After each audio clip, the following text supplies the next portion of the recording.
King Vedansh Rathore आज भी वही है, खतरनाक, बेरहम और अपनी मन्नत के लिए किसी भी हद तक जाने वाला। लेकिन इस बार खेल सिर्फ दुश्मनों को मिटाने का नहीं, उन चेहरों को बेनकाब करने का है जिसने परछाइयों में रहकर 3 साल पहले सबकी जिंदगी तबाह कर दी थी। आखिर कौन है वह मास्टरमाइंड जो खुद किंग को चुनौती देने की हिम्मत रखता है? तो चलिए शुरू करते हैं मन्नत एक जुनून भाग 20। किंगडम का माहौल हमेशा की तरह खौफनाक सन्नाटों से भरा हुआ था। मिस्टर एंड मिसेज मेहता की आंखों पर काली पट्टी बंधी हुई थी। उनके हाथ पैर जंजीरों से कसकर बांधे गए थे। दोनों की हालत इतनी खराब हो चुकी थी कि उनकी चीखें पूरे किंगडम की दीवारों से टकराकर वापस गूंज रही थी। जिस जगह उन्हें रखा गया था वहां चारों तरफ सिर्फ अंधेरा, सीलन और सैकड़ों चूहे थे। वे चूहे उनके पैरों और हाथों को बुरी तरह कुतर रहे थे। दर्द से दोनों तरफ रहे थे, लेकिन कोई उन्हें बचाने वाला नहीं था। उनकी सांसें तक डर से कांप रही थी। तभी अचानक वहां किसी की भारी कदमों की आवाज गूंजी। जैसे ही वो आवाज करीब आई, दोनों और भी सिमट गए। उनके शरीर डर से कांपने लगा। उसी पल वहां मौजूद सारे चूहे एकदम पीछे हट गए, जैसे उन्हें भी एहसास हो गया हो कि उनका किंग आ चुका है। कुछ ही सेकेंड बाद वेदांश, मैक और कबीर वहां पहुंचे।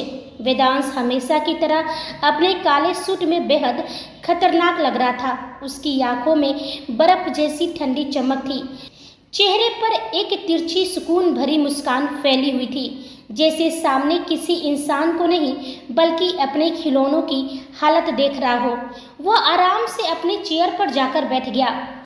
उसने एक पैर दूसरे पैर पर चढ़ाया और बिना कुछ बोले उन दोनों को देखने लगा।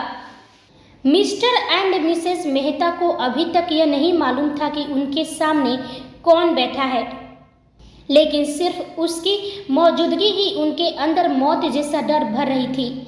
मिसेज मेहता दर्द से तड़पते हुए बोली, प्लीज़ प्लीज़ हमें छोड़ दो, हमने आपका क्या बिगाड़ा है? उनकी आवाज़ कांप रही थी। वही वेदांश के चेहरे पर खतरनाक सुकून था, जबकि आंखें बर्फ की तरह ठंडी थी। उसने बहुत धीमी लेकिन भारी आवाज़ में कहा, कुछ सवाल है और तुम्हारे पास सिर्फ 1 मिनट है उनका जवाब देने के लिए।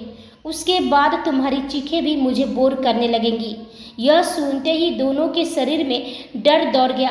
वेदांश ने अपनी उंगलियां चेयर पर थपथपाई और फिर बोला, मिस मन्नत तुम्हें कहाँ मिली? और सबसे बड़ी बात, मेरी पत्नी को 50 लाख में बेचने की हिम्मत तुम दोनों में आई कहाँ से? यह सुनते ही मिस्टर मेहता का गला सूख गया। उन्हें समझ आ चुका था कि उनके सामने कोई आम इंसान नहीं, खुद वेदांश राठौर बैठा है। मिसेज मेहता रोते हुए बोली, हमें माफ़ कर दो, हमसे गलती हो गई। लेकिन वेदांश के चेहरे पर कोई असर नहीं पड़ा। उसी पल मिस्टर मेहता घबराकर बोले, मन्नत हमें नहीं मिली थी, उसे हमारी बेटी अमृता लेकर आई थी। यह सुनते ही कबीर, मयंक और शिव तीनों की नज़रें एक दूसरे पर टिक गई। माहौल और भी भारी हो गया। वेदांश बिना कोई एक्सप्रेशन बदले उन्हें देखता रहा, फिर बेहद खतरनाक शांति से बोला, अगर एक भी झूठ बोला ना तो इन चूहों की जगह तुम दोनों को जिंदा शेरों के सामने फेंक दूंगा। मिस्टर मेहता का शरीर कांप उठा। नहीं नहीं, हम सच बोल रहे हैं। अमृता ही मन्नत को हमारे घर लेकर आई थी। हमने उसका बहुत ध्यान रखा है। प्लीज़ हमें छोड़ दो। वेदांश के होठों पर एक तिरछी मुस्कान आई। वह धीरे से अपनी चेयर से उठा और उनके बिल्कुल सामने आकर खड़ा हो गया। ध्यान रखा था। उसकी आवाज़ में ऐसी ठंडक थी कि दोनों की रूह कांप गई। इतना ध्यान रखा कि मेरी मन्नत को एक सौदे की चीज़ बना दिया। 50 लाख में बेचने चले थे तुम लोग उसे। मिसेज मेहता जोर जोर से रोने लगी। हमें माफ़ कर दो वेदांश, हमसे गलती हो गई। वेदांश कुछ पल तक उन्हें अपनी ठंडी आंखों से घूरा, फिर बाहर निकल गया। मिस्टर एंड मिसेज मेहता चीखते चिल्लाते रहे, लेकिन उनकी सुनने वाला कोई नहीं था।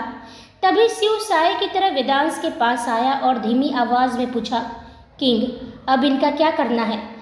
वेदांश ने अपनी बर्फीली नज़रों से तड़पते हुए मेहता दंपति को देखा। उसकी आवाज़ में अब एक ऐसी ठंडक थी जो मौत से भी ज़्यादा डरावनी थी।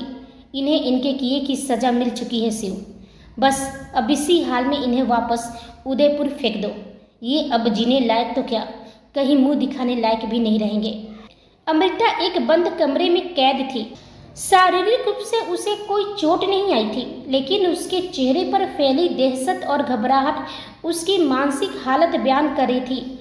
उसे अब तक समझ नहीं आ रहा था कि उसे कब और कैसे यहाँ लाया गया, क्योंकि जब उसे उठाया गया था उसकी आंखों पर कसकर पट्टी बांध दी गई थी। उसने कमरे से बाहर निकलने की हर मुमकिन कोशिश की, लेकिन हर दरवाज़ा, हर रास्ता बाहर से लॉक था। थक हार कर वह वहीं खड़ी होकर खुद से बुदबुदाने लगी, हे माता रानी, कौन है ये लोग और मुझे इस तरह उठाकर क्यों लाए हैं? मॉम डैड कहाँ होंगे और किस हाल में होंगे? कुछ समझ नहीं आ रहा कि आखिर चल क्या रहा है। मुझे तो ये भी नहीं मालूम कि इस वक्त मैं किस शहर के किस कोने में हूँ। अमृता के दिमाग में सवालों का तूफान चल ही रहा था कि अचानक दरवाज़ा खुला। भारी दरवाजे के खुलने की आवाज़ से उसकी धड़कनें जैसे थम सी गई। अगले ही पल उसकी आंखें फटी की फटी रह गई। सामने वेदांश, कबीर और मयंक खड़े थे। उन्हें देखते ही अमृता के चेहरे का रंग सफ़ेद पड़ गया। खौफ के मारे उसके हाथ आपस में रगड़ने लगे और गला सूख कर काट हो गया। वह हकलाते हुए बस इतना ही बोल पाई, वेदांश, तुम यहाँ? वेदांश के चेहरे पर कोई भाव नहीं था, सिर्फ एक बर्फीली खामोशी। वह सधे हुए कदमों से कमरे के अंदर आया और सामने रखे सोफे पर इत्मीनान से बैठ गया। उसने अमृता की ओर देखा और सपाट आवाज़ में कहा, बैठो। अमृता अपनी जगह पर जड़ हो गई थी। उसे समझ ही नहीं आ रहा था कि उसे डरना चाहिए या गुस्सा करना चाहिए। तभी कमरे में वेदांश की आवाज़ एक बार फिर गूंजी, इस बार जरा और गहरी, अमृता, मैंने कहा बैठो। अमृता ने एक लंबी और कांपती हुई सांस ली। उसके माथे पर पसीने की बूंदें साफ चमक रही थी। वह बिना कोई और सवाल किए चुपचाप सोफे पर बैठ गई। कमरे में सन्नाटा इतना गहरा था कि अमृता की तेज होती धड़कनें भी सुनी जा सकती थी। उसकी नज़रें जमीन पर टिकी थी। वो वेदांश की आंखों में देखने की हिम्मत नहीं जुटा पा रही थी। तभी वेदांश की भारी और ठंडी आवाज़ गूंजी, तुम जानती हो अमृता, मेरे सवाल क्या है और किसके लिए हैं? मुझे पूरी बात जाननी है और सच के सिवा कुछ नहीं। अमृता ने एक गहरी और बोझिल सांस ली।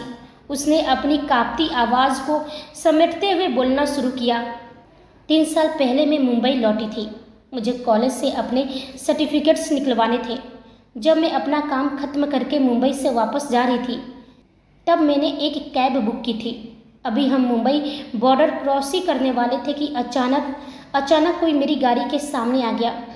अमृता रुकी, जैसे वह मंजर उसकी आंखों के सामने फिर से घूम गया हो। ड्राइवर ने तेजी से ब्रेक मारा। मैं घबराकर गाड़ी से बाहर निकली और जैसे ही मैंने सामने देखा, मेरे पैरों तले जमीन खिसक गई। जो लड़की मेरी गाड़ी से टकराई थी वह मन्नत थी। यह नाम सुनते ही कमरे की हवा जैसे ठहर गई। कबीर और मयंक के चेहरे पर दर्द और हैरानी साफ झलक रही थी, लेकिन वेदांश, वह बिल्कुल पत्थर की मूरत बना बैठा था। उसके चेहरे पर कोई सिकन नहीं थी, कोई भाव नहीं था। वह बस अपनी गहरी नज़रें अमृता पर टिकाए उसकी हर बात को अपने अंदर उतार रहा था। अमृता ने आगे कहा, मन्नत के पास उस वक्त कुछ भी नहीं था, पर उसकी सांसें बहुत तेज चल रही थी। उसका चेहरा पसीने से लथपथ था और आंखों में एक अजीब सी बेचैनी थी। मैं बुरी तरह डर गई थी। तभी मुझे कुछ दूरी पर लोगों के चिल्लाने की आवाज़ें सुनाई दी। मुझे यकीन हो गया कि वह किसी से जान बचाकर भाग रही थी। मैंने ड्राइवर की मदद से उसे तुरंत गाड़ी में लिटाया और वहाँ से निकलने को कहा। अमृता की आंखों में आंसू थे। पूरे रास्ते में समझ ही नहीं पाई कि क्या करूं।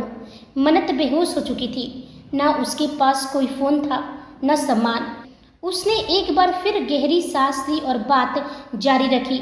मैं उसे सीधे एक हॉस्पिटल लेकर आई। डॉक्टर ने उसका सीटी स्कैन किया, पूरा चेकअप किया, लेकिन रिपोर्ट में सब कुछ नॉर्मल था। उसे शरीर पर कोई गहरी चोट नहीं आई थी, पर जब उसे होश आया तो मेरे होश उड़ गए। मन्नत को कुछ भी याद नहीं था। वो मुझे भी किसी अजनबी की तरह देख रही थी।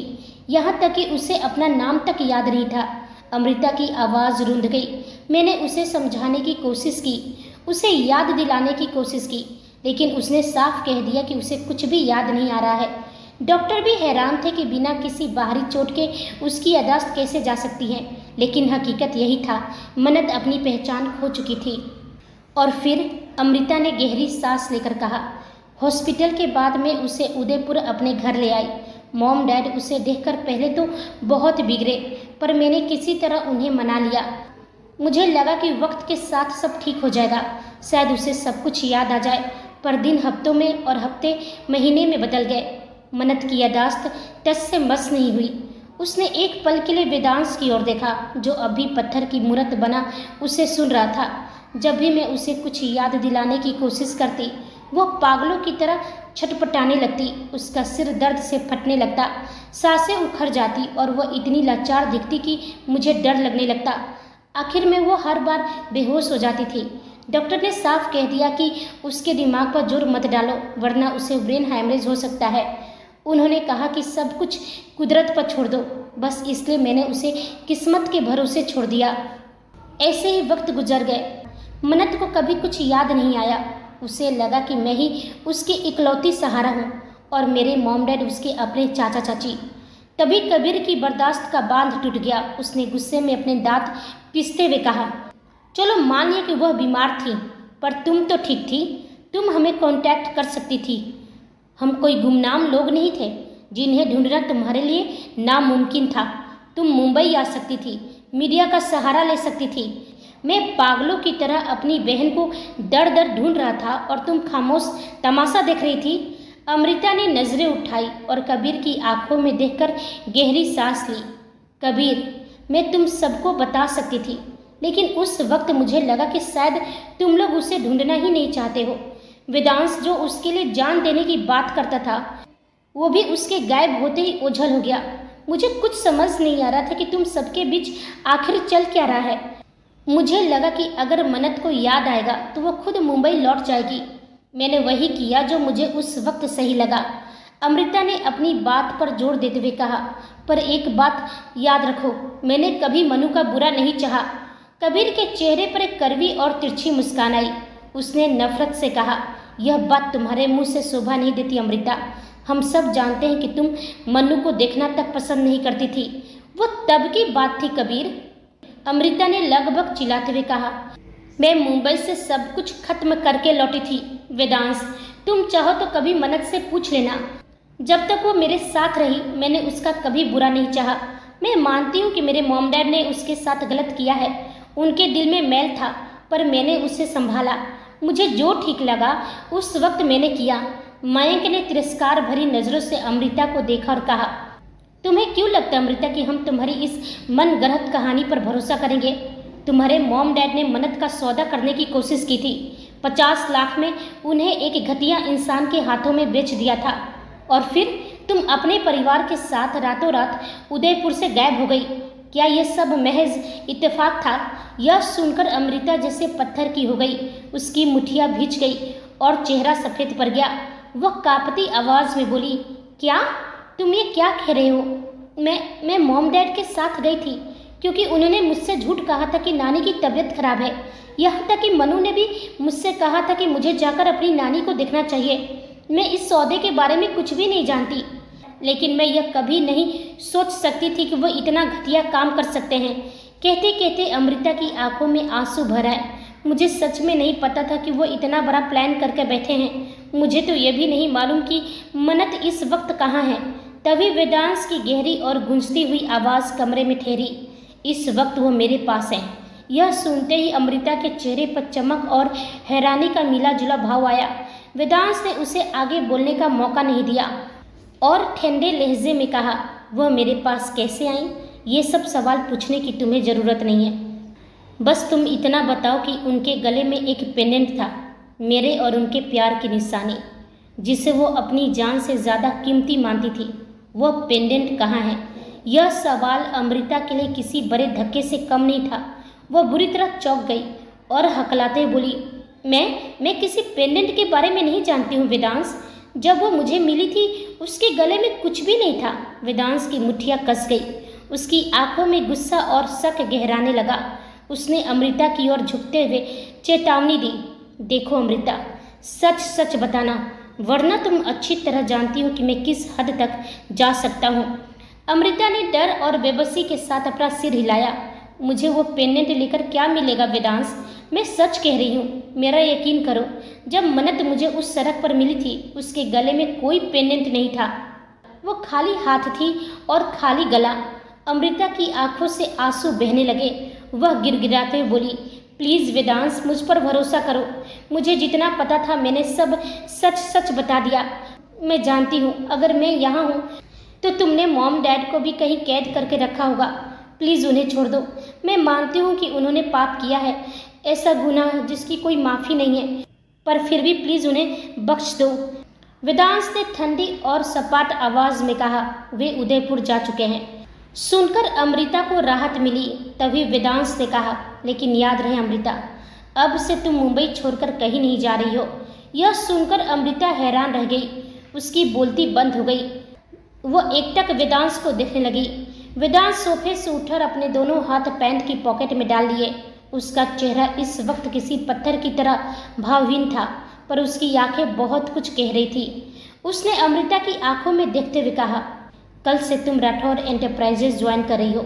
तुम्हें एक बेहतर जगह शिफ्ट कर दिया जाएगा। अब से तुम वहीं रहोगी। कल वक्त पर ऑफिस पहुंच जाना, वहां तुम्हें लूना मिलेगी, वे तुम्हें सब समझा देगी। अमृता अभी मन्नत के बारे में कुछ पूछती, उसकी यादाश्त के बारे में जानने की कोशिश करती, उससे पहले ही वेदांश बिना उसे कोई मौका दिए कमरे से बाहर निकल चुका था। दरवाज़ा बंद होते ही कमरे में सन्नाटा छा गया। अमृता सोफे पर वापस बैठ गई। उसका दिमाग तेजी से दौड़ रहा था। वह खुद से बुदबुदाई, मनु मुंबई कब आई, और वो भी सीधे वेदांश के पास। क्या वेदांश ने उसे ढूंढा या मन्नत खुद आई? अमृता के चेहरे पर खुशी और डर के मिले जुले भाव थे। उसकी आंखें फिर से नम हो गई। अगर मनु खुद मुंबई आई है तो इसका मतलब है कि उसे सब कुछ याद आ गया है। क्या उसकी यादाश्त पूरी तरह लौट चुकी है? अमृता का दिल जोर जोर से धड़कने लगा। अगर उसे पुरानी बातें याद आ गई है तो क्या वो अब मुझसे नफरत करेगी? क्या वो मुझे माफ़ कर पाएगी? नहीं, मैं उसकी नफरत बर्दाश्त नहीं कर सकती। लेकिन अगले ही पल उसने एक गहरी सांस ली। इस बारे में नहीं सोचना चाहिए। मुझे इस बात से खुश होना चाहिए कि अब वो वेदांश के पास है, उस इंसान के पास जहाँ उसे सबसे ज़्यादा होना चाहिए था। अब वो सुरक्षित है। उसने ऊपर की तरफ देखते हुए प्रार्थना की, माता रानी, प्लीज़ मेरी मनु की रक्षा करना। अगर उसकी यादें लौट आई है तो उसे मुझसे नफरत करने की ताकत मत देना, और अगर नहीं लौटी तो अब लौटा दो। उसे सच बता दो कि वेदांश ही उसका सब कुछ है। वही किंगडम के विशाल हॉल में सन्नाटा पसरा हुआ था, लेकिन उस सन्नाटे में एक अजीब सी बेचैनी थी। कबीर ने गहरी खामोशी को तोड़ते हुए कहा, वेद, तुम अमृता की बातों पर इतना यकीन कैसे कर सकते हो? हो सकता है कि वो झूठ बोल रही हो। मुझे तो शक है कि मनु की यादाश्त जाने के पीछे भी इन्हीं लोगों का हाथ है, और अब वो बड़ी सफाई से नाटक कर रही है। वेदांश ने एक पल के लिए अपनी आंखें मूंद ली। उसका चेहरा बर्फ की तरह ठंडा और स्थिर था। उसने धीमी लेकिन स्पष्ट आवाज में पूछा, कबीर, क्या तुम्हें वाकई ऐसा लगता है या ये तुम्हारा गुस्सा बोल रहा है? मुझे लगा था कि तुम्हें इंसानों की परख है। वेदांश की बात सुनकर कबीर चुप हो गया। वेदांश ने आगे कहा, अमृता की वजह से ही मिस मन्नत इन 3 सालों तक सुरक्षित रही। अमृता ने कुछ नहीं किया है। हाँ, उसके घर वालों ने पैसों की लालच में नीचता की हदें पार कर दी, लेकिन यादाश्त जाने के पीछे उनका हाथ नहीं है। तुम्हें लगता है कि मिस मन्नत के शरीर में जो ड्रग मिला है, मेहता परिवार उसे अफोर्ड कर सकता है? वेदांश की आंखों में एक अजीब सी चमक आई, जैसे वो अतीत की परतों को देख रहा हो।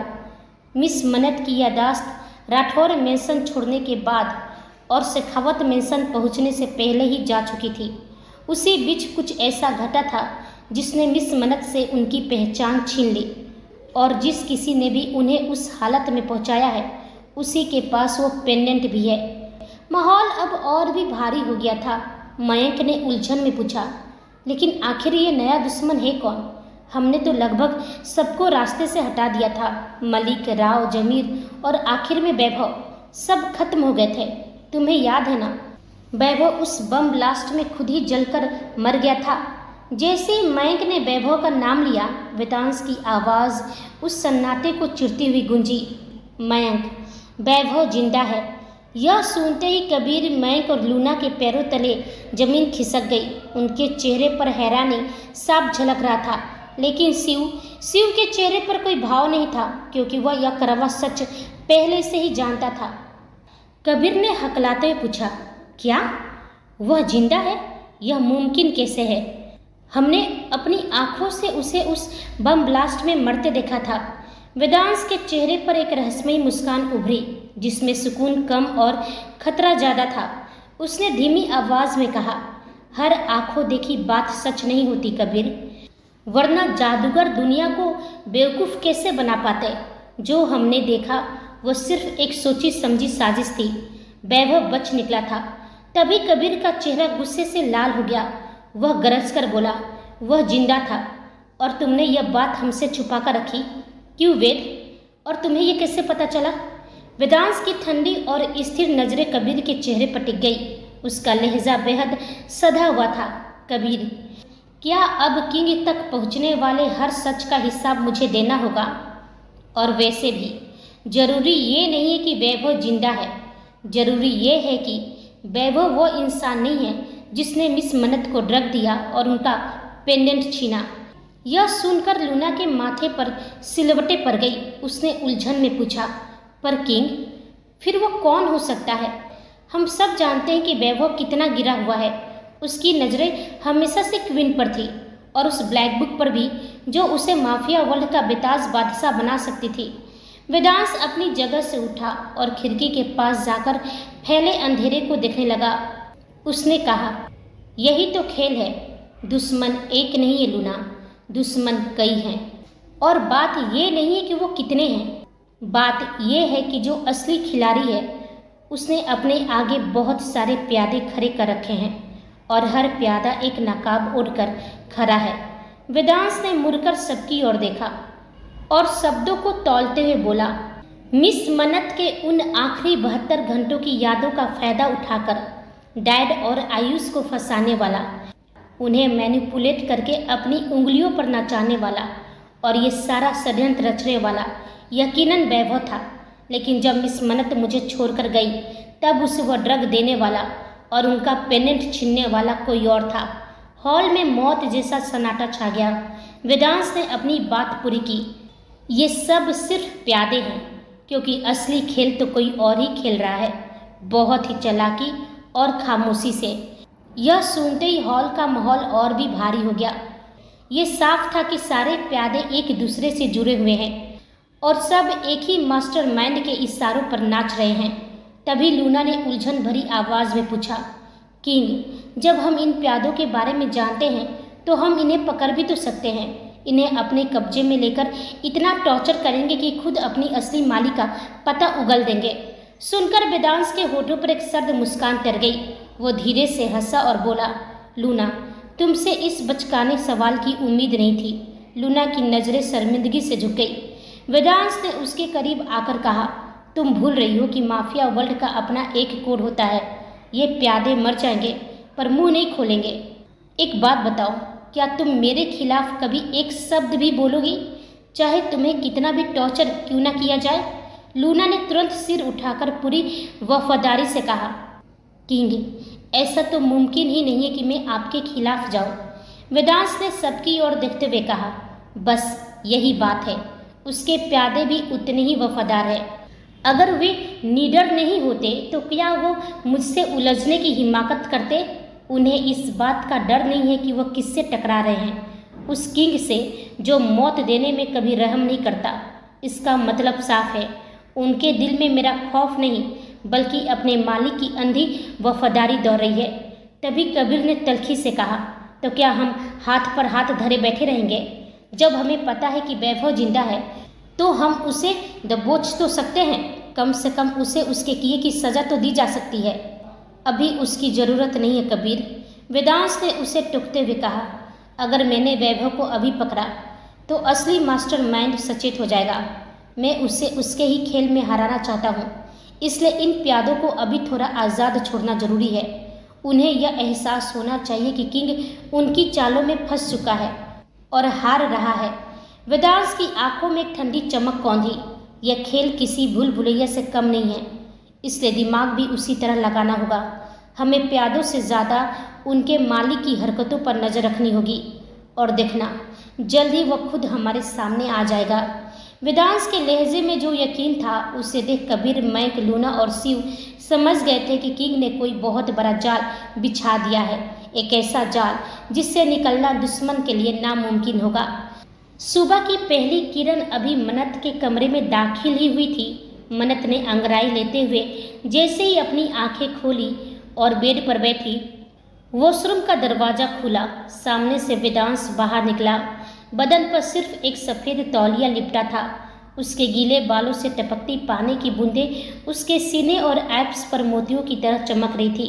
मन्नत की नज़र जैसे ही उस पर पड़ी, वह अपनी सुध बुध खो बैठी। उसकी पलकें झपकाना भूल गई। वेदांश इस वक्त किसी ग्रीक गॉड की तरह लग रहा था, इतना आकर्षक कि मन्नत का मुंह खुला का खुला रह गया।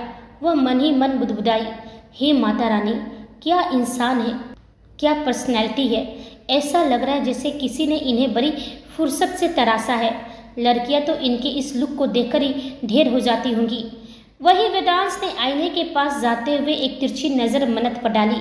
उसके होठों पर एक शरारती मुस्कान थी, लेकिन मन्नत तो बस उसे एकटक निहारने में खोई हुई थी। वेदांश आईने के सामने खड़ा हो गया, जहाँ से उसे बेड पर बैठी मन्नत की साफ परछाई दिख रही थी। वही मन्नत अभी भी उसे उसी दीवानगी से घूर रही थी। तभी सन्नाटे को चिरते हुए वेदांश की मखमली आवाज़ गूंजी, जान, कहो तो आपको एक फ़ोटो खिंचवा कर दे दूँ, फिर आराम से बैठकर मुझे देख लेना। वेदांश की आवाज़ सुनते ही मन्नत को अपनी गलती का एहसास हुआ। उसे लगा जैसे किसी ने उसे सपने से जगा दिया हो। उसे अपनी हरकत पर इतनी शर्म आई कि उसने झट से अपना मुंह दूसरी तरफ फेर लिया। अपनी झेप मिटाने के लिए वह तुरंत गुस्से में आकर चिल्लाई, ये क्या बदतमीजी है? आप ऐसे कैसे बाहर निकल सकते हैं?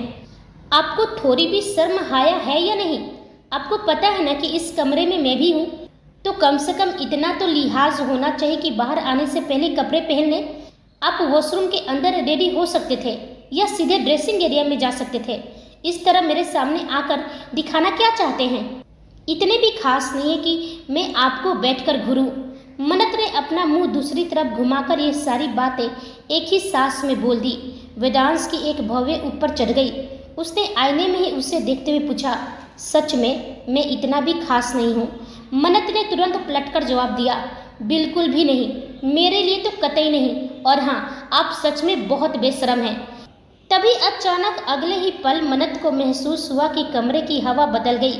वेदांश उसके इतना करीब आ चुका था कि उसकी सांसों की गर्माहट मन्नत को महसूस हो रही थी। उसकी धड़कनें बेकाबू होने लगी। उसने तिरछी नज़रों से देखा। वेदांश अभी भी उसी टॉवल में उसके सामने बिल्कुल खड़ा था। मन्नत ने तुरंत अपनी आंखें भींच ली और घबराते हुए बोली, कम से कम कपड़े तो पहन लीजिए, इतनी भी शर्म नहीं आ रही आपको? इस कदर मेरे सामने आकर खड़े हो गए। वेदांश ने अपने सीने पर हाथ बांधे और एक शरारती मुस्कान के साथ बोला, जान, शर्म आपको आ रही है तो इसमें मैं क्या कर सकता हूँ? मुझे तो बिल्कुल भी नहीं आ रही है, और आनी भी क्यों चाहिए? जब हम एक ही कमरे में रहेंगे, एक दूसरे की आंखों में देखेंगे, तो धीरे धीरे शर्म भी मिटेगा, हमारे बीच प्यार भी बढ़ेगा, और भी बहुत कुछ हो सकता है। वेदांश की आवाज़ इतनी धीमी और मदहोश कर देने वाली थी कि मन्नत का गला सूखने लगा। उसने उसे घूरते हुए कहा, आप कुछ ज़्यादा दूर की नहीं सोच रहे हैं? मत भूलिए कि ये सब एक नाटक है, और नाटक कभी हकीकत नहीं बनता। वह तो आपकी धड़कनों की रफ्तार ही बता रही है जान, कि ये नाटक बहुत जल्द हकीकत बनेगा। वेदांश उसके और करीब झुकते हुए बोला, और जब ये आपकी शर्म की दीवारें टूटेगी, तब मैं जी भरकर आपको प्यार करूंगा। उसके शब्दों में ऐसा जुनून था कि मन्नत की उंगलियां तक कांप गई, और उस वक्त उसने हल्की मुस्कान के साथ कहा, यकीन मानिए, उस वक्त मैं आप पर बिल्कुल भी रहम नहीं करूंगा। यह सुनते ही मन्नत का चेहरा पूरी तरह लाल पड़ गया, उसका गला सूख गया। वह अनजाने में ही उस पल को इमेजिन करने लगी, जिससे उसका दिल और तेजी से धड़कने लगा। उसने खुद को संभाला और गुस्से का नाटक करते हुए बोली, ये कभी नहीं होगा। वह तो वक्त ही बताएगा जान, वेदांश ने उसकी आंखों में झांकते हुए कहा। फिर उसने जानबूझकर उसे ऊपर से नीचे तक देखा और शरारती अंदाज में बोला, लेकिन मुझे तो डर ये लग रहा है जान, कहीं आप 10 मिनट और यहाँ रुक गई ना तो इसी वक्त आप पिघल ना जाए। मन्नत शर्म और घबराहट से लगभग चीख पड़ी। वह तुरंत तकिया उसकी तरफ फेंककर भागी और सीधे वॉशरूम के अंदर घुस गई। दरवाजा बंद होते ही उसने अपने सीने पर हाथ रख लिया। उसका दिल अभी भी बेकाबू होकर धड़क रहा था। हे माता रानी, ये इंसान तो सचमुच बहुत डेंजरस है। अभी 2 दिन हुए नहीं कि ये हकीकत में जीने लगे और इनकी बातों में आकर मैं भी इमेजिन करने लगी। कहीं मैं इनकी बातों में आकर सच में। उसने आगे जो सोचा उससे उसे एक अजीब सा एहसास हुआ। वह एहसास अच्छा था या बुरा उसे खुद समझ नहीं आ रहा था, लेकिन वह चाह कर भी उस एहसास से भाग नहीं पा रही थी। कुछ देर बाद वह रेडी होकर बाहर आई। उसने पिंक कलर का फ्रॉक सूट पहना हुआ था, जिसमें वह बेहद प्यारी लग रही थी। वहीं वेदांश ड्रेसिंग टेबल के सामने खड़ा अपनी घड़ी बांध रहा था। उसने बिना उसकी तरफ देखते ही कहा, पिंक कलर हमेशा से आप पर सूट करता है जान। मन्नत एकदम रुक गई। वह हैरानी से उसे देखने लगी। आपको कैसे पता कि मैंने पिंक कलर पहना है और मुझ पर हमेशा से वही सूट करता है? वेदांश ने अब भी उसकी तरफ नहीं देखा। बस हल्की सी मुस्कान आई उसके चेहरे पर। कुछ बातों को समझने के लिए देखने की जरूरत नहीं होती है जान, उसने घड़ी ठीक करते हुए कहा। एहसास ही काफ़ी होता है। मन्नत कुछ सेकेंड तक उसे बस देखती रह गई। उसके दिल में फिर वही अजीब सी हलचल हुई, लेकिन इससे पहले कि वह कुछ और सोचती, वेदांश उसकी तरफ मुड़ा और शांत आवाज़ में कहा, जान रेडी हो जाइए, हमें नीचे जाना है। उसकी आंखों में हल्की शरारत चमकी, वरना मैं फिर से आपकी धड़कनों की स्पीड बढ़ा दूंगा। यह सुनते ही मन्नत पूरी तरह झिप गई। आप ना बिल्कुल भी सीधे इंसान नहीं हैं। तभी वेदांश की हल्की हंसी पूरे कमरे में गूंज गई। मन्नत ने आईने के सामने खुद को निहारा और पलटकर आत्मविश्वास से कहा, मैं पूरी तरह रेडी हूँ। वेदांश ने उसे सर से पांव तक देखा और धीमी आवाज में बोला, अभी भी कुछ अधूरा है। मन्नत असमंजस में उसे देखने लगी। उसने अपने कपड़े दोबारा चेक किए और बोली, मैं तो बिल्कुल रेडी हूँ, सब कुछ तो ठीक है, फिर अधूरा क्या है? खुद को गौर से आईने में देखिए जान, वेदांश ने उसके करीब आते हुए कहा। मन्नत ने फिर आईने में देखा और झुंझुलाकर बोली, मैं कह रही हूँ ना, मैं बिल्कुल ठीक हूँ, अब हमें चलना चाहिए। नहीं, अभी भी सबसे ज़रूरी चीज़ अधूरी है। कहते ही वेदांश ने ड्रेसिंग टेबल पर रखा एक छोटी सी डिब्बी उठाई और मन्नत के कुछ समझने से पहले ही एक झटके में उसकी मांग में सिंदूर भर दिया। मन्नत का पूरा शरीर जैसे जम गया। उसकी आंखें फटी की फटी रह गई। वह एकटक उसे देखती रह गई। वह अपनी कांपती आवाज़ में कुछ कहने की हुई, तभी वेदांश ने कहा, रिलैक्स, परेशान होने की ज़रूरत नहीं है। ये सिंदूर नकली है, लेकिन इसके बिना आप मिसेस वेदांश राठौर कैसे बनती? उसने झूठ कहा था, क्योंकि वह जानता था कि अगर पहले बताता तो मन्नत कभी उसे लगाने नहीं देती। इसलिए उसने उसे सोचने का मौका दिए बिना ही उसकी मांग भर दी थी। मन्नत ने राहत की लंबी सांस ली। हालांकि उसके दिल की धड़कन अब भी तेज थी। वह धीरे से आईने की तरफ देखने लगी। पिंक सूट, छोटी सी बिंदी और मांग में सजा सिंदूर, वो सच में बेहद खूबसूरत लग रही थी। कुछ पल के लिए वो खुद को देखती ही रह गई। तभी वेदांश की आवाज़ गूंजी, अब चले। लेकिन इस बार मन्नत सच में घबरा रही थी। उसके हाथ हल्के हल्के काँप रहे थे। वेदांश ने उसकी उंगलियों की कपकपी महसूस की। वह एक पल चुपचाप उससे देखता रहा, फिर बहुत शांत लेकिन गहरी आवाज़ में बोला, कल मैंने आपको जो समझाया था उसे अपने दिमाग में फिट कर लीजिए। उसने धीरे से उसका हाथ अपने हाथ में लिया। अब आप मिसेस वेदांश राठौर है। उसकी आंखें गहरी हो गई। और मेरी पत्नी डरपोक नहीं थी। मेरी पत्नी ऐसी थी। उसके होठों पर हल्की गर्व भरी मुस्कान आई कि सामने वाला उससे डरता था। मन्नत चुपचाप उसे सुन रही थी। वेदांश की आवाज़ अब और भी नर्म हो गई। वो अपनों के लिए बहुत अच्छी थी, लेकिन गलत लोगों के लिए बहुत बुरी। फिर उसकी नज़रें सीधे मन्नत की आंखों में उतर गई। मेरी मन्नत मेरी सबसे बड़ी ताकत थी और वह ताकत आपको भी बनना है। वह अकेले ही सभी के लिए काफ़ी थी। वेदांश की एक एक बात मन्नत के दिल में गहराई से उतर रही थी। उसके दिल ने अनजाने में ही कहा, तुम ही वही हो मन्नत। जैसे वो मान रही थी कि वेदांश की सारी बातें उसके लिए हैं। बिना कोई सवाल, बिना कोई उलझन के वह बस इस बात को मान रही थी। वहीं नीचे राठौर मेंशन के हॉल में इस वक्त भारी सन्नाटा पसरा हुआ था। सभी लोग हॉल में मौजूद थे, लेकिन किसी की भी हिम्मत नहीं हो रही थी कुछ बोलने की। नूतन जी की आंखों में गुस्सा और नफरत साफ झलक रही थी। उनकी लाल आंखें गवाही दे रही थी कि नफरत की आग में जलते हुए वो रात भर सोई नहीं है। वही ओम जी और सावित्री देवी खामोश बैठे थे। उनके चेहरे पर कोई भाव नहीं थे। शायद वो अब भी इस सच को स्वीकार करने की कोशिश कर रहे थे। अंगद बड़े इत्मीनान से डाइनिंग टेबल पर नाश्ता कर रहा था, लेकिन उसकी नज़रें सीढ़ियों पर टिकी थी। वह बस उस तमाशे का इंतजार कर रहा था जो मन्नत के नीचे आते ही शुरू होने वाला था। तभी सीढ़ियों से आती कमरे की आवाज़ ने उस खामोशी को तोड़ा। सबकी नज़रें एक साथ ऊपर उठी और अगले ही पल सबकी आंखें हैरानी से फैल गई। सीढ़ियों से वेदांश नीचे उतर रहा था। उसके साथ मन्नत थी। उसका हाथ वेदांश के हाथ में था। मन्नत आज बिल्कुल अलग ही लग रही थी। उसके बाल अब छोटे थे। वह पहले से ज़्यादा दुबली लग रही थी, लेकिन फिर भी वह वही मन्नत थी। मांग में सिंदूर, माथे पर छोटी सी बिंदी और चेहरे पर अजीब सी शांति। उसे देखकर ऐसा लग रहा था जैसे 3 साल पहले वाली मन्नत फिर से सामने खड़ी हो। लेकिन नूतन जी की मुठ्ठियाँ कस गई। उनकी आंखों में साफ नफरत उतर आई थी। वह मन्नत को ऐसे देख रही थी जैसे उसका वहाँ होना उन्हें अंदर तक चुभ रहा हो, लेकिन उन्होंने अपने चेहरे पर कोई भाव नहीं आने दिया। उसी वक्त सालू भी किचन की तरफ से बाहर आई, लेकिन मन्नत को देखते ही उसके कदम वहीं रुक गए। उसकी नज़रें सीधे मन्नत पर टिक गई और अगले ही पल उसकी आंखों में जलन और नफरत उतर आई। हालांकि उसने तुरंत खुद को संभाल लिया, क्योंकि वह बिल्कुल नहीं चाहती थी कि वेदांश उसकी आंखों में छिपी नफरत पढ़ ले।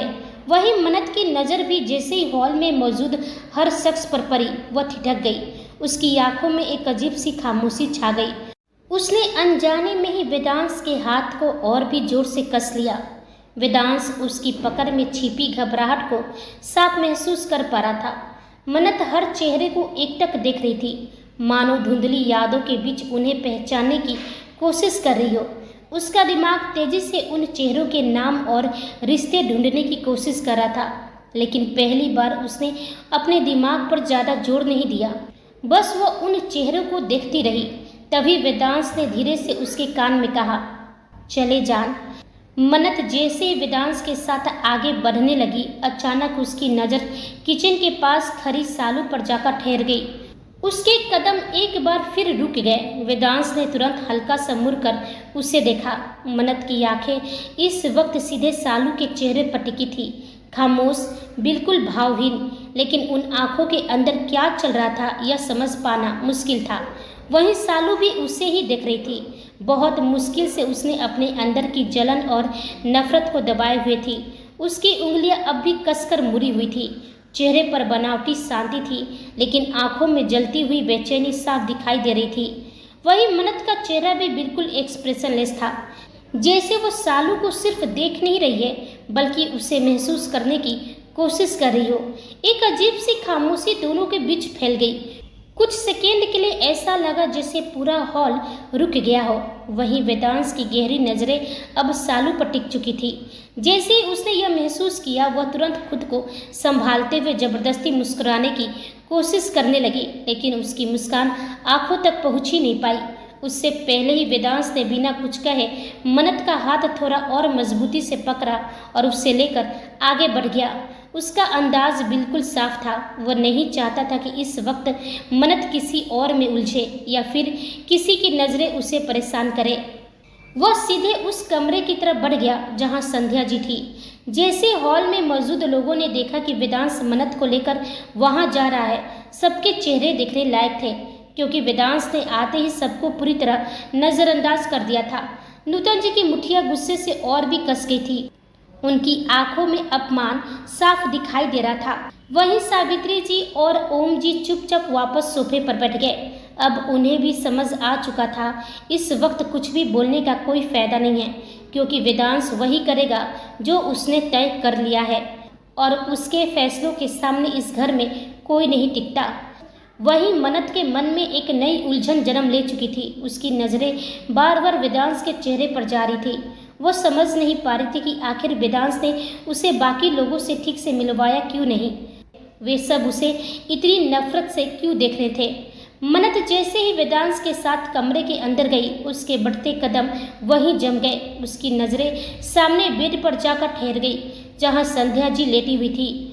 उनका शरीर पूरी तरह बेजान लग रहा था, चेहरा पीला पड़ चुका था और उनकी आंखें बंद थी। उन्हें इस हाल में देखकर मन्नत के चेहरे पर एक अजीब सी बेबसी छा गई। तभी वेदांश ने बहुत ही धीमी और भारी आवाज़ में कहा, जान, ये मेरी मॉम है। मन्नत को अचानक लूना की कही हुई बातें याद आई कि संध्या जी कोमा में है। उसने धीरे से अपना हाथ वेदांश की पकड़ से छुड़वाया और लड़खड़ाते कदमों से संध्या जी के बेड की तरफ बढ़ने लगी। वेदांश वहीं खड़ा एकटक उसे देख रहा था। उसके चेहरे पर कोई हलचल नहीं थी, लेकिन उसकी आंखें बहुत गहरी हो गई थी। वह बस यह देखना चाहता था कि संध्या जी को देखकर मन्नत की कौन सी याद उसे ट्रिगर करती है। वहीं मन्नत धीरे से बेड के किनारे संध्या जी के पास बैठ गई। उसने कांपते हाथों से उनका ठंडा हाथ अपने हाथों में लिया और उसे अपने गाल से सटा लिया। मन्नत का चेहरा भावहीन था। वो खुद नहीं समझ पा रही थी कि वह ऐसा क्यों कर रही है, लेकिन उसका दिल और उसका अंतर्मन उसे संध्या जी की तरफ खींच रहा था। भले ही यादें धुंधली थी, लेकिन रूह का रिश्ता तो अब भी वही था। आखिर संध्या जी उसे अपनी सगी बेटी से बढ़कर प्यार दिया था। भले ही आखिरी वक्त में कुछ गलतफहमियां हुई थी, पर मन्नत के लिए वह उसकी माँ ही थी। मन्नत ने अपनी आंखें मूंद ली। उस स्पर्श में उसे एक अजीब सी ममता और दर्द महसूस हो रहा था। उसकी बंद आंखों के कोनों से नमी उतर आई थी, मानो उसका शरीर उन पुरानी यादों को पहचान रहा था जिन्हें उसका दिमाग भूल चुका था। और अगले ही पल मन्नत का दिमाग जैसे किसी अंधेरे कुएं में गिरने लगा हो।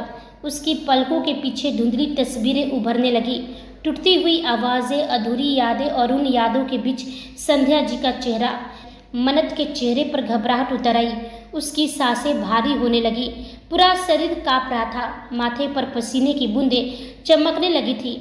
वहीं वेदांश की नज़रें उसी पर जमी थी। उसकी गहरी आंखें साफ पड़ रही थी कि मन्नत की दब चुकी यादें अब ट्रिगर होने लगी है, और यही वह पल था जिससे वो सबसे ज़्यादा डरता था। लेकिन इस बार उसने भी खुद को रोक रखा था। उसकी मुट्ठियां जोर से भींची हुई थी। वहीं मन्नत की उंगलियां संध्या जी के हाथों पर और कस गई। शायद इस बार उसका दिल उन यादों को छोड़ना नहीं चाहता था। और तभी उसके दिमाग में पहली तस्वीर उभरी। कमरा हंसी से भरा हुआ था। संध्या जी उसके सामने बैठी थी। उनकी आंखों में ढेर सारा अपनापन था। मन्नत खुलकर हंस रही थी। तभी संध्या जी ने प्यार से उसके गाल को छुआ और कहा, ये क्या मन्नू, आप मुझे आंटी क्यों कह रही हैं? माँ कहा कीजिए, मैं आपकी माँ हूँ। मन्नत हल्का सा शर्मा गई थी। ठीक है, लेकिन थोड़ा टाइम लगेगा। संध्या जी तुरंत बच्चों की तरह मुंह फुलाकर बोली, टाइम क्यों लगेगा? आप मेरे वेद की पत्नी हैं, तो मैं आपकी माँ हुई ना। अगर माँ नहीं कहा तो मैं आपसे बिल्कुल भी बात नहीं करूँगी। उनकी हंसी, उनका प्यार, सब कुछ इतना साफ था कि मन्नत की आंखों में नमी उतर आई थी। लेकिन अगले ही पल तस्वीर अचानक बदल गई। वही संध्या जी, लेकिन इस बार उनकी आंखों में प्यार नहीं, गहरा दर्द, गुस्सा और नफरत थी। मनहूस हो तुम, दूर रहो मेरे बेटे से।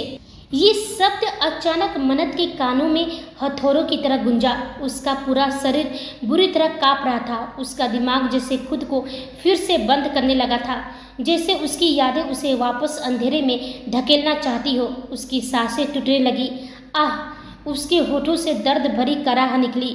वेदांश तुरंत समझ गया कि उसकी हालत बिगड़ रही है। वो आगे बढ़ने ही वाला था, तभी नूतन जी ने गुस्से में आकर मन्नत का हाथ झटके से संध्या जी के हाथ से अलग कर दिया। दूर रहो मेरी दीदी से। नूतन जी ने जैसे ही झटके से उसका हाथ संध्या जी के हाथों से हटाया, मन्नत की सारी टूटी बिखरी यादें एक पल में चकनाचूर हो गई। वो झटके से पीछे हटी। उसे कुछ समझ ही नहीं आ रहा था कि आखिर अभी हुआ क्या है। उसकी सांसें बुरी तरह कांप रही थी, आंखें फैली हुई थी, जैसे अभी अभी वो किसी गहरे अंधेरे कुएं से बाहर खिंचकर लाई गई हो। लेकिन उसका दिल अभी भी उन्हीं तस्वीरों में अटका हुआ था।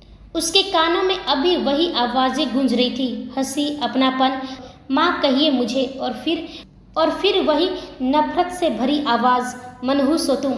उसकी आंखें खाली होकर संध्या जी को देख रही थी। वो खुद से ही मन बुदबुदाई, ये क्या था?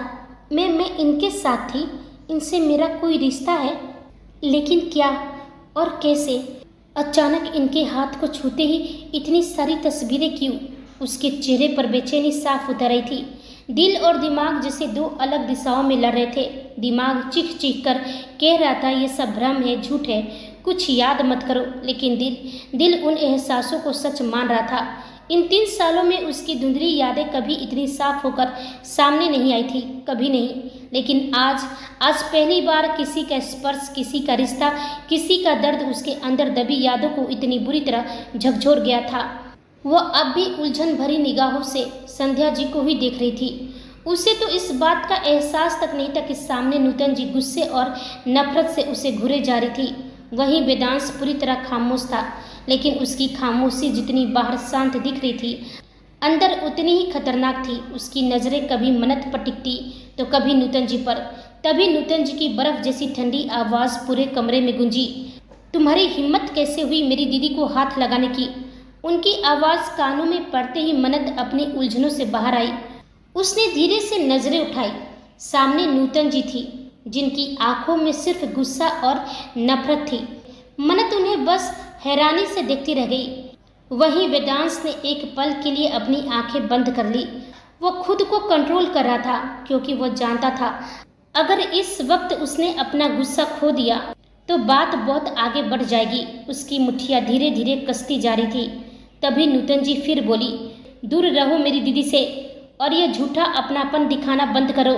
उनकी आवाज़ अब और तेज हो गई। क्या सोच रखा है तुमने? 3 साल बाद वापस लौट आओगी और सब कुछ पहले जैसा हो जाएगा? मन्नत की आंखों में उलझन और भी गहरी हो गई। वह उनकी हर बात का मतलब समझने की कोशिश कर रही थी, लेकिन कुछ भी साफ नहीं था।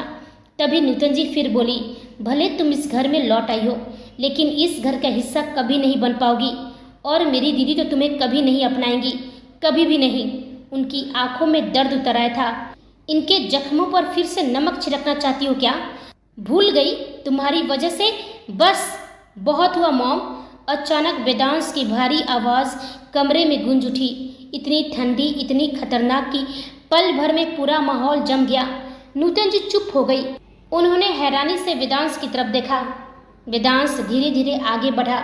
फिर उसने मन्नत की कमर पर हाथ रखा और उसे अपनी तरफ खींच लिया। मन्नत अभी भी पूरी तरह उलझी हुई थी। वो कभी नूतन जी को देख रही थी तो कभी वेदांश को। उसके दिमाग में सवालों का तूफान चल रहा था। मुझे ऐसे क्यों बोल रही हैं? मैंने क्या किया? क्या ये इनकी पत्नी के बारे में बोल रही हैं? क्या इनकी पत्नी से इतनी नफरत करते हैं ये लोग? क्या सर की माँ की हालत की जिम्मेदार इनकी पत्नी है? लेकिन क्या वो पत्नी मैं ही हूँ? उसकी सांस गहरी हो गई। उसका सिर दर्द से फटने लगा। वो खुद ही नहीं समझ पा रही थी कि उसके अंदर क्या चल रहा है। अगले ही पल वह खुद ब खुद वेदांश के सीने से लग गई, जैसे उसका दिल सिर्फ उसी जगह अपना सुकून महसूस कर रहा हो। वेदांश ने तुरंत उसे और कसकर अपने सीने से लगा लिया। वो समझ गया था कि मन्नत की टूटी हुई यादें उसे अंदर से बुरी तरह उलझा रही है, लेकिन इसके बावजूद उसकी ठंडी खतरनाक नज़रें अब भी नूतन जी के चेहरे पर टिकी हुई थी। That's enough mom. उसकी भारी ठंडी आवाज़ पूरे कमरे में गूंज गई। मन्नत की धुंधली यादें अब धीरे धीरे सच का चेहरा दिखाने लगी थी, लेकिन क्या वो सच उसे पूरी तरह तोड़ देगा? नूतन जी की नफरत, वेदांश का खतरनाक गुस्सा और उस अनदेखे मास्टरमाइंड का खेल, अब सब कुछ पहले से ज़्यादा खतरनाक होने वाला था। आखिर कौन है वह जो परछाई में रहकर किंग तक को चुनौती दे रहा है? और जब मन्नत को अपनी पूरी सच्चाई याद आएगी, तब सबसे पहले किसका चेहरा उसके सामने आएगा, प्यार का या धोखे का? तो दोस्तों, आज का एपिसोड यहीं खत्म होता है। मेरी कहानी पसंद आई हो तो प्लीज़ वीडियो को लाइक करें, दोस्तों के साथ शेयर करें। मेरे चैनल पर नए हैं तो चैनल को सब्सक्राइब करना बिल्कुल ना भूलें, और हाँ, अपनी राय कमेंट बॉक्स में बिल्कुल दें। तो मिलते हैं अगले एपिसोड में। तब तक आप अपना ख्याल रखिए और आप सभी को मेरी कहानी सुनने के लिए धन्यवाद।